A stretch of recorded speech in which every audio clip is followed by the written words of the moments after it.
बिस्मिल्लाहिर्रहमानिर्रहीम। इंसान को पैदा किया फ़क़्त दर्द दिल के वास्ते, वरना इबादत के लिए कुछ कम न थे कुर्रो बयां। नाजरीन, मेरे नाल अज दो हज़रात मौजूद ने। मेरी सज्जी साइड ते एक बुजुर्ग बैठे ने जिहड़े अखां तो नबीना ने, और मेरी खब्बी साइड के उत्ते उन्हां दे साहबजादे ने, उन्हां दा पुत्त बैठा वा जिहड़ा कि अपने दोवां लत्तां तो मजूर आ। इन्हां दे मुतलक मजीद असीं इन्हां दी जुबानी जानांगे कि इन्हां दे हालातों वाक़ियात कैसे ने और किन्नी चेर तो इस तरह हालात खराब ने। जी अस्सलाम वालेकुम बुजुर्गो। बाबा जी की नाम है तुहाडा? रफीक, मोहम्मद रफीक। अच्छा बाबा जी, तुसी अखां तो देख नहीं सकते हैगे ते बेटा जिहड़ा तुहाडा वा ओह दोवां लत्तां तो मजूर आ, ते तुहाडे जिहड़े घर दा खर्चा वा या तुहाडे घर दा गुजारा किस तरह हुंदा सी पहलों जी? बस इस तरह ही ਹੁੰਦਾ ਸੀਗਾ ਜੀ, ਰਸਕੇ ਤੋਂ ਲੈ ਆਉਂਦਾ ਸੀ, ਖਾ ਪੀ ਲੈਂਦੇ ਤਾਂ। ਤੇ ਹੁਣ ਦੱਸੋ ਤੁਹਾਡੀ ਕੀ ਆਪਣਾ ਪਰੇਸ਼ਾਨੀ ਹੁਣ ਤੁਹਾਨੂੰ ਜ਼ਿਆਦਾ ਬਣੀ ਹੈ, ਦੱਸੋ ਜੀ। ਆਹੋ ਨਾ, ਸਿਆਲ ਸਾਰਾ ਹੀ ਨਹੀਂ ਚੱਲਣਾ ਰਸਕਾ, ਬੈਠੇ ਆ ਰਮਾਨ ਨਾਲ ਚੁੱਪ ਕਰਕੇ। ਤੇ ਹੁਣ ਗੁਜ਼ਰ ਬਸਰ ਤੁਹਾਡੀ ਕਿਸ ਤਰ੍ਹਾਂ ਹੁੰਦੀ ਹੈ ਜੀ? ਬਸ ਐਵੇਂ ਹੀ ਆ, ਬਸ ਤਰਲਿਆਂ ਦਾ ਜਿਹੜੇ ਦਿਨ ਲੰਘਦੇ ਨੇ ਲੰਘਾਉਣ ਦੇ, ਹੋਰ ਕੀ ਆ। ਮਜ਼ੀਦ ਇਹਨਾਂ ਦੇ ਸਾਹਿਬਜ਼ਾਦੇ ਨੇ, ਇਹਨਾਂ ਕੋਲ ਪੁੱਛਦੇ ਆ ਕਿ ਉਹਨਾਂ ਦਾ ਇਸ ਬਾਰੇ ਕੀ ਕਹਿਣਾ। ਅਸਲਾਮ ਵਾਲੇਕੁਮ। ਵਾਲੇਕੁਮ ਸਲਾਮ। ਭਾਈ ਕੀ ਨਾਮ ਹੈ ਤੁਹਾਡਾ? ਸ਼ਾਹਦ ਅਲੀ। ਭਾਈ ਸ਼ਾਹ, ਤੁਸੀਂ ਇਹ ਗੱਲ ਦੱਸੋ ਕਿ ਤੁਹਾਡੇ ਵਾਲਦ ਸਾਹਿਬ ਵੀ ਦੱਸ ਰਹੇ ਸੀ ਪਹਿਲਾਂ ਤੁਸੀਂ ਰਕਸ਼ਾ ਵਗੈਰਾ ਚਲਾ ਲੈਂਦੇ ਸੀ, ਤੇ ਹੁਣ ਨਾ ਚਲਾਉਣ ਦੀ ਕੀ ਵਜ੍ਹਾ ਜੀ? ਅੱਗੇ ਤੇ ਇਹ ਸੀ ਨਾ ਕਿ ਮੈਂ ਅੱਡੇ 'ਚ ਚੱਲ ਜਾਂਦਾ ਸੀ, ਜਦੋਂ ਨੰਬਰ ਆਉਂਦਾ ਸੀ ਉਦੋਂ ਸਵਾਰੀਆਂ ਪਾਉਂਦਾ ਸੀ, ਤੇ ਜਿਹੜਾ ਜੋ ਭਰਾ ਡਰਾਈਵਰ ਸੀ ਉਹਨਾਂ ਚੋਂ ਇੱਕ ਨੂੰ ਆਵਾਜ਼ ਮਾਰ ਲੈਂਦਾ ਸੀ, ਉਹ ਰਕਸ਼ਾ ਸਟਾਰਟ ਕਰਕੇ ਤੇ ਬੱਚਿਆਂ ਨੇ ਮੈਨੂੰ ਛੱਡ ਹੁੰਦਾ ਸੀ। ਇਸ ਕਰਕੇ ਰੁਪਈਆ 300-400 ਰੁਪਈਆ ਬਣ ਜਾਂਦਾ ਸੀ। ਕੁਝ ਅਸੀਂ ਆਪਣਾ ਹਾਂਡੀ ਰੋਟੀ ਦਾ ਸਮਾਨ ਲਾਈਦਾ ਸੀ, ਕੋਈ ਤੇਲ ਪਵਾ ਲਈਦਾ ਸੀ। ਹੁਣ ਜਿੱਦਾਂ ਦੇ ਆ ਦਿਨ ਛੋਟੇ ਹੋ ਗਏ ਆ, ਠੰਡ ਆ ਗਈ ਆ, ਹੁਣ ਘਰੋਂ ਮੇਰੇ ਕੋਲ ਨਿਕਲ ਨਹੀਂ ਹੁੰਦਾ, ਦਿਨ ਛੋਟੇ ਹੋ ਗਏ ਆ, ਸਵਾਰੀ ਹੈ ਕੋਈ ਨਹੀਂ, ਤੇਲ ਮਹਿੰਗਾ ਵਾ, ਕਿਰਾਇਆ ਵੀ ਮਹਿੰਗਾ, ਸਵਾਰੀ ਬਹਿੰਦੀ ਕੋਈ ਨਹੀਂ ਰਕਸ਼ੇ ਤੇ, ਆਟਾ ਉਹ ਬਹੁਤ ਮਹਿੰਗਾ ਹੋ ਗਿਆ ਵਾ। ਹੁਣ ਵਾਲ ਸਾਹਿਬ ਮੇਰਾ 5 ਕਿਲੋ ਆਟਾ ਲਿਆਇਆ ਵਾ 800 ਰੁਪਏ ਦਾ। ਹੁਣ ਦੱਸੋ ਜੀ ਅਸੀਂ ਕਿੱਧਰ ਨੂੰ ਜਾਈਏ? ਅੱਛਾ ਜੀ, ਜਿਹੜੀ ਹੁਣ ਇੰਨੀ ਮਹਿੰਗਾਈ ਆ, ਤੁਸੀਂ ਦੱਸਣ ਦੇ ਜੇ 5 ਕਿਲੋ ਆਟਾ ਜਿਹੜਾ ਉਹ 800 ਰੁਪਏ ਦਾ ਆਇਆ ਵਾ, ਤੇ ਇੰਨੀ ਮਹਿੰਗਾਈ ਦੇ ਵਿੱਚ ਇੱਕ ਜਿਹੜਾ ਬੰਦਾ ਕੰਮ ਕਰ ਰਿਹਾ ਵਾ, ਜੋਬ ਕਰ ਰਿਹਾ ਵਾ, ਬੰਦਾ ਨੌਕਰੀ ਕਰਦਾ ਕਿਤੇ, ਉਹਦਾ ਗੁਜ਼ਾਰਾ ਕਰਨਾ ਵੀ ਔਖਾ ਹੋਇਆ ਪਿਆ। ਤੇ ਤੁਹਾਡੇ ਤੇ ਵਸਾਇਲ ਵੀ ਕੋਈ ਨਹੀਂ, ਤੁਸੀਂ ਦੋਵੇਂ ਬਾਪ ਬੇਟਾ ਮਜ਼ਦੂਰ ਜੇ, ਤੇ ਤੁਸੀਂ ਇਸ ਹਾਲਾਤ ਦੇ ਵਿੱਚ ਕਿਸ ਤਰ੍ਹਾਂ ਜ਼ਿੰਦਗੀ ਗੁਜ਼ਾਰ ਰਹੇ ਜੇ ਜੀ? ਬਸ ਇਦਾਂ ਹੀ ਹੈ ਜੀ।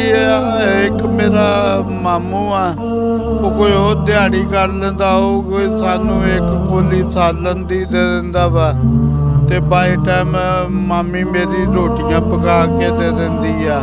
ਤੁਸੀਂ ਆਪਣੇ ਮਾਮੂ ਦੇ ਦੱਸ ਰਹੇ ਜੇ ਵੀ ਤੁਹਾਨੂੰ ਉਹ ਕਿ ਤੁਹਾਡੇ ਤੇ ਮਾੜਾ ਚੰਗਾ ਹੱਥ ਰੱਖਦੇ ਨੇ, ਤੇ ਉਹਨਾਂ ਦਾ ਕੀ ਕਾਰੋਬਾਰ ਆ? ਉਹ ਕੋਈ ਅੱਛੀ ਖਾਸੀ ਇਨਕਮ ਆ ਜਾਂ ਕੀ ਕਰਦੇ ਨੇ ਉਹ ਕੰਮ? ਉਹ ਜੀ ਦਿਹਾੜੀ ਕਰਦੇ ਆ, ਰੁਪਈਆ 700 ਲਿਆਉਂਦੇ ਆ, ਤੇ ਮਹਿੰਗਾਈ ਇੰਨੀ ਆ ਕਿ ਸਬਜ਼ੀ ਵੀ ਹੱਥ ਨਹੀਂ ਲੱਗਣ ਦਿੰਦੀ ਕਿਸੇ ਸ਼ਹਿਰ ਨੂੰ। ਖੰਡ ਪੱਤੀ ਘਿਓ ਉਹ ਜਿਹੜਾ ਲਿਆਉਂਦਾ ਵਾ 700 ਰੁਪਈਆ, ਉਹ ਸ਼ਾਮ ਦੀ ਸ਼ਾਮ ਲੱਗ ਜਾਂਦਾ ਵਾ। ਜਿੱਦਾਂ ਨਾ ਦਿਹਾੜੀ ਲੱਗੀ ਹੋਵੇ ਤੇ ਲੂਣ ਮਿਰਚ ਨਾਲ ਵੀ ਰੋਟੀ ਖਾਣੀ ਪੈਂਦੀ ਹੈ ਸਾਨੂੰ।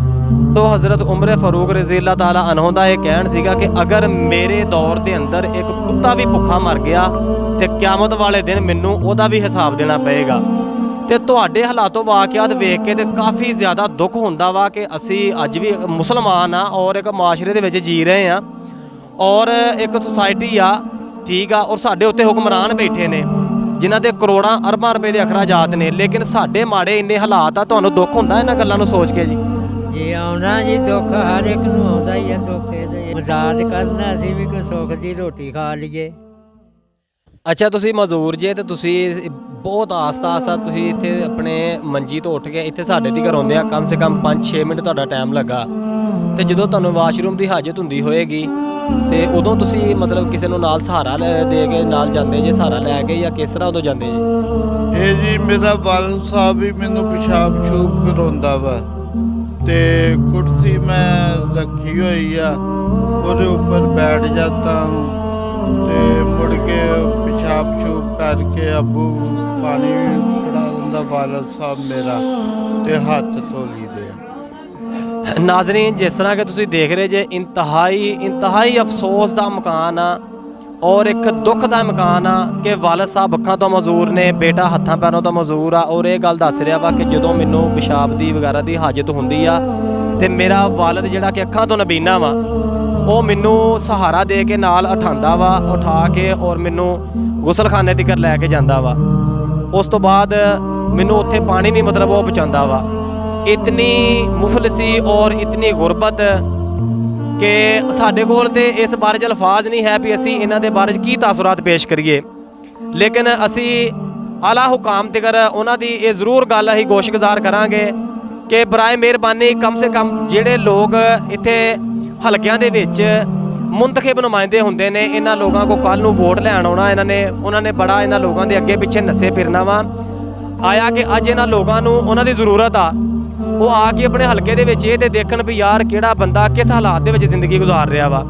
ਔਰ ਜਿੰਨਾ ਜੋਗੇ ਉਹ ਹੋਣ, ਇਹਨਾਂ ਦੀ ਮਾਲੀ ਮਦਦ ਕਰਨ, ਇਹਨਾਂ ਨਾਲ ਤਾਵਨ ਰੱਖਣ। ਠੀਕ ਆ, ਇਹ ਲੋਕ ਕੁਝ ਦੇ ਤੇ ਨਹੀਂ ਸਕਦੇ, ਬੇਸ਼ੱਕ ਇਹ ਸਿਰਫ 2 ਵੋਟ ਹੀ ਪਾ ਸਕਦੇ ਨੇ, ਲੇਕਿਨ ਉਸ ਤੋਂ ਇਲਾਵਾ ਇਹ ਅੱਲਾ ਦੀ ਬਾਰਗਾਹ 'ਚ ਇੱਕ ਤੁਹਾਡੇ ਵਾਸਤੇ ਦਿਲੋਂ ਦੁਆ ਕਰ ਸਕਦੇ ਨੇ ਕਿ ਯਾ ਖੁਦਾ ਅੱਜ ਸਾਨੂੰ ਦੁਨੀਆ ਦੇ ਉੱਤੇ ਤੂੰ ਸਹਾਰਾ ਬਣਾਇਆ ਵਾ, ਕੱਲ੍ਹ ਨੂੰ ਮਾਲਕਾ ਸੋਹਣਾ ਇਹਨਾਂ ਨੂੰ ਕਾਮਯਾਬ ਕਰੀ। ਔਰ ਤੁਹਾਨੂੰ ਵੋਟ ਵੀ ਕਿਸੇ ਉਮੀਦ ਦੇ ਨਾਲ ਇਹ ਲੋਕ ਪਾਉਂਦੇ ਨੇ ਵੀ ਯਾਰ ਅਸੀਂ ਇਸ ਟਾਈਮ ਮਜ਼ਦੂਰ ਹਾਂ, ਮੁਹਤਾਜ ਹਾਂ, ਗਰੀਬ ਹਾਂ, ਮੁਫਲਸ ਹਾਂ, ਇਸ ਟਾਈਮ ਅਸੀਂ ਨਦਾਰ ਹਾਂ ਔਰ ਬੇਸਹਾਰਾ ਹਾਂ। ਲੇਕਿਨ ਕਮ ਸੇ ਕਮ ਜਿਹੜੇ ਆਲਾ ਹੁਕਾਮ ਨੇ, ਇਮਾਨਾਂ ਦੇ ਅੰਦਰ ਸਾਡੇ ਜਿਹੜੇ ਮੁੰਤਖਬ ਨੁਮਾਇੰਦੇ ਜਾਂਦੇ ਨੇ ਔਰ ਜਿਹੜੇ ਇੱਥੋਂ ਵੋਟ ਲੈ ਕੇ ਜਾਂਦੇ ਨੇ ਇਹਨਾਂ ਲੋਕਾਂ ਦੇ ਕੋਲੋਂ, ਉਹਨਾਂ ਨੂੰ ਸੋਚਣਾ ਚਾਹੀਦਾ ਵਾ ਕਿ ਕਮ ਸੇ ਕਮ ਇਹ ਦੇਖਣ ਵੀ ਸਾਡੇ ਹਲਕੇ ਦੇ ਵਿੱਚ ਕਿਸ ਹੱਦ ਤੱਕ ਲੋਕ ਗਰੀਬ ਗੁਰਬਤ ਦੀ ਚੱਕੀ ਦੇ ਵਿੱਚ ਪਿਸ ਰਹੇ ਨੇ ਔਰ ਅਸੀਂ ਉਹਨਾਂ ਦੇ ਨਾਲ ਇੱਕ ਤਾਮਨ ਕਰੀਏ, ਇੱਕ ਕੰਪਰੋਮਾਈਜ਼ ਕਰੀਏ। ਕੱਲ੍ਹ ਨੂੰ ਅਸੀਂ ਅੱਲਾ ਦੇ ਘਰ ਦੇ ਵਿੱਚ ਵੀ, ਅੱਲਾ ਦੇ ਸਾਹਮਣੇ ਵੀ ਪੇਸ਼ ਹੋਣਾ ਵਾ, ਉੱਥੇ ਵੀ ਜਵਾਬ ਦੇਣਾ ਵਾ। ਅਗਰ ਅੱਲਾ ਪਾਕ ਨੇ ਉਹਨਾਂ ਨੂੰ ਇਹ ਗੱਲ ਪੁੱਛ ਲਈ ਵੀ ਤੁਹਾਡੇ ਹਲਕਿਆਂ ਦੇ ਵਿੱਚ ਇਸ ਤਰ੍ਹਾਂ ਦੇ ਗਰੀਬ ਔਰ ਮੁਫਲਿਸ ਲੋਕ ਹੈ ਸੀਗੇ ਕਿ ਜਿਨ੍ਹਾਂ ਦਾ ਨਾ ਕੋਈ ਦੁਨੀਆ ਦੇ ਉੱਤੇ ਸਹਾਰਾ ਸੀਗਾ ਔਰ ਅੱਖਾਂ ਤੋਂ ਮਜ਼ਦੂਰ ਸੀ, ਹੱਥਾਂ ਪੈਰੋਂ ਦਾ ਮਜ਼ਦੂਰ ਸੀਗੇ, ਠੀਕ ਆ, ਤੇ ਤੁਸੀਂ ਉਹਨਾਂ ਤੱਕ ਪਹੁੰਚ ਵੀ ਨਹੀਂ ਕੀਤੀ, ਤੇ ਤੁਸੀਂ ਇਹ ਗੱਲ ਦੱਸੋ ਆਪਣੇ ਸੋਚ ਕੇ ਵੀ ਤੁਹਾਡੇ ਕੋਲ ਕੱਲ੍ਹ ਨੂੰ ਅੱਲਾ ਦੀ ਬਾਰਗਾਹ 'ਚ ਦੇਣ ਵਾਸਤੇ ਕੀ ਜਵਾਬ ਹੋਏਗਾ। ਜੀ ਨਾਜ਼ਰੀਨ, ਤੁਸੀਂ ਦੇਖ ਰਹੇ ਜੇ ਸਾਡਾ YouTube ਚੈਨਲ ਪੰਜਾਬ ਪੁਆਇੰਟ। ਔਰ ਅਗਰ ਤੁਹਾਨੂੰ ਸਾਡੀ ਇਹ ਵੀਡੀਓ ਅੱਛੀ ਲੱਗੇ, ਸਾਡੀ ਇਸ ਵੀਡੀਓ ਨੂੰ ਲਾਈਕ ਕਰੋ, ਇਹਨੂੰ ਅੱਗੇ ਜ਼ਿਆਦਾ ਤੋਂ ਜ਼ਿਆਦਾ ਸ਼ੇਅਰ ਕਰੋ ਔਰ ਸਾਡਾ YouTube channel Punjab point subscribe ਕਰੋ।